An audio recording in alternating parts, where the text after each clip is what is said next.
Mid day মিলের চাল চুরি নিয়ে বিক্ষোভের ঘটনা তো দেখলেন, আর এবার ধান কেনাবেচা নিয়ে বিক্ষোভের ছবি দেখাবো আপনাদের। ঝাড়গ্রামের ছবি, যেখানে প্রতিটি কিষাণ মান্ডিতে বিক্ষুব্ধ চাষিদের দাবি যে তারা কুইন্টাল প্রতি 8 কেজি দরে বাদ দেওয়া হচ্ছে এবং তার সঠিক নয়। এই বাদ দেওয়ার কোনো রসিদ তারা পাচ্ছেন না।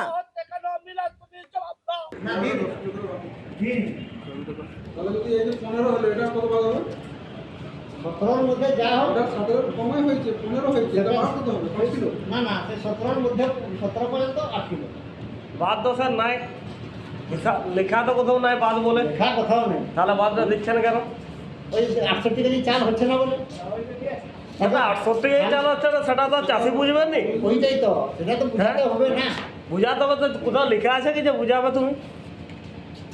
সরকার কি লিখে পাঠিয়েছে যে 8 কিলো বাদ দিতে হবে? হ্যাঁ, সরকারকে লিখেছে না, লিখে নি। তাহলে বাদটা দিচ্ছেন কেন? ধান বিক্রি করতে এসছো? ধান বিক্রি করতেছে। কতটা বাদ দেওয়া হচ্ছে কুইন্টাল? এইখানে তো কুইন্টাল 8 কিলো করে বাদ দেওয়া হচ্ছে। 8 কেজি, এই যে 8 কেজি বাদ দিচ্ছে, আপনাদের কোনো রসিদ দিচ্ছে? কোনো রসিদ নাই তো, লিখিত কোনো জানাচ্ছে না কোনো জানাচ্ছে না তো।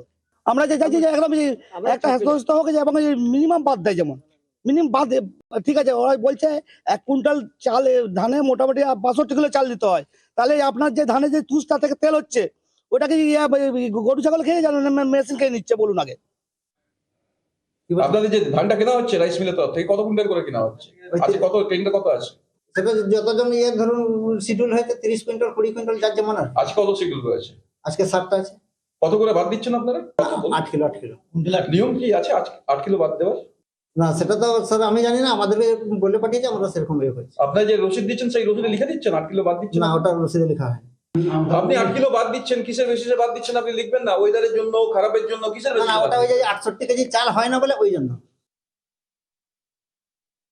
কিন্তু প্রতিটা চাষিদের বক্তব্য যে প্রতি কুইন্টালে 8 কিলো করে বাদ দেওয়া হচ্ছে। ওই ধানের ক্রাইটেরিয়া গুলো আছে, ক্রাইটেরিয়াটা বুঝতে পারছি, কিন্তু সেটা তো আপনারা যে রসিদে বাদ দিচ্ছেন সেই রসিদে তো লিখে যে কিনছে সেটা কিছু লিখে দিচ্ছে না। ওটা তাহলে আমাদের স্যারের সাথে কথা বলতে হবে।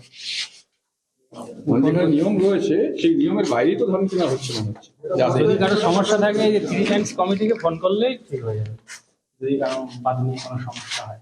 না, ওনাদের যে বক্তব্য রয়েছে, ওনারা যেটা বলছেন তাও কিছুই তো লিখছেন না। আমি স্যারের সাথে কথা বলবো।